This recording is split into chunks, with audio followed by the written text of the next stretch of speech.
All right, Bucs fans worried about who's going to throw this football, especially at the beginning of the season.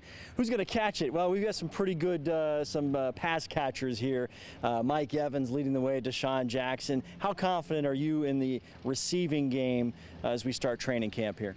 The talent is there. I think no question. You look at this lineup, really from outside receivers to intermediate throws, speed options in the slot, red zone guys, talk about the tight ends. It's all there. It's all there for the Bucs, and a lot of it was there last year too. Another year in the system. We said this last year, but it should help them out.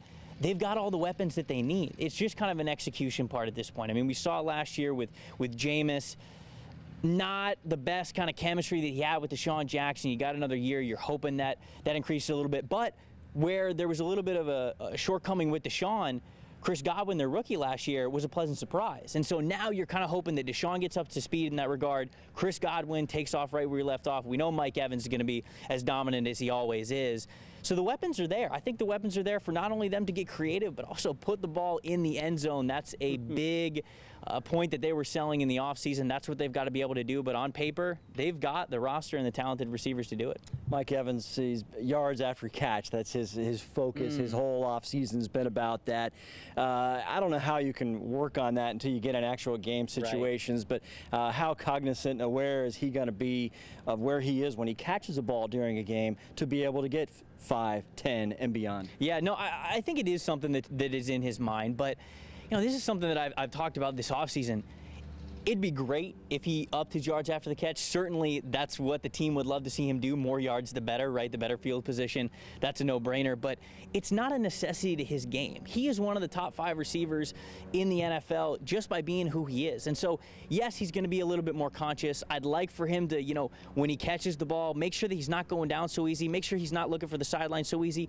Be as strong and can break tackles as we have seen him do at times. It's not a necessity to his game, but it is something that he's going to have to be aware of if he wants to improve it, because that really is, when you talk about a complete receiver, the last part of his game that he could really improve upon is that yards after the catch.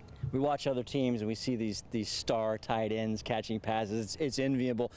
We're not too shabby here.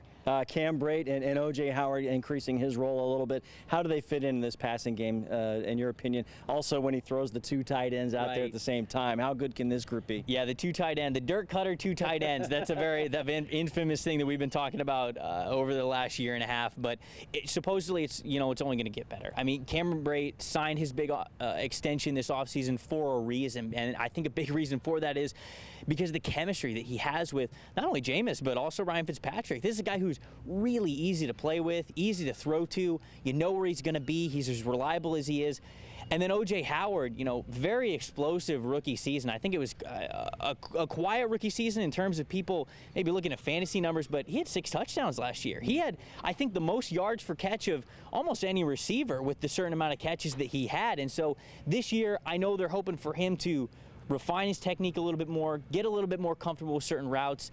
They know the sky is the limit with this guy. So it's going to be interesting to see how they work it together, but make no mistake, there's going to be no shortage of trying to get that 2 tight end offense to work. They want to be a mismatch city over here in Tampa Bay.